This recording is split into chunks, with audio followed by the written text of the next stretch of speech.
ഇന്ന് രാവിലെ മുതലേ നല്ല ശക്തമായ മഴയാണ് കേട്ടോ, നല്ല പെരുമഴയാണ്. അപ്പോൾ ചെറിയൊരു ആശ്വാസം കിട്ടിയപ്പോൾ ഞാൻ വേഗം വേദക്കുട്ടീനെയും കൊണ്ട് അംഗനവാടിയിലേക്ക് പോയിട്ടോ. കാരണം അവളെ അവിടെ ആക്കിയിട്ടേക്ക് കുറച്ച് വേറെ പരിപാടികളും കൂടി ബാക്കിയുണ്ട്. അപ്പോൾ ആളെ അവിടെ നിർത്തിയാൽ തീരെ ശരിയാവില്ല.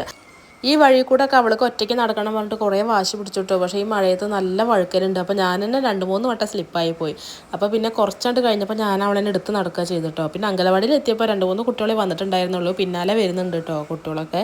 അങ്ങനെ ടീച്ചർ അമ്മയോടേക്ക് ബാഗൊക്കെ കൊടുത്ത് എന്നോട് ടാറ്റ ബൈ ബൈ പറഞ്ഞിട്ട് ഞാൻ അവിടെ നിന്ന് പോന്നു. പിന്നെ ചീര ഇരിക്കുന്നുണ്ടായിരുന്നു, അതെടുത്തിട്ട് ചെറിയൊരു കറി വെച്ചു. തേങ്ങ അരയ്ക്കാത്ത ഉള്ളി മുളകും കുത്തി വറുത്തിട്ടുള്ള കറി വെച്ചു കേട്ടോ.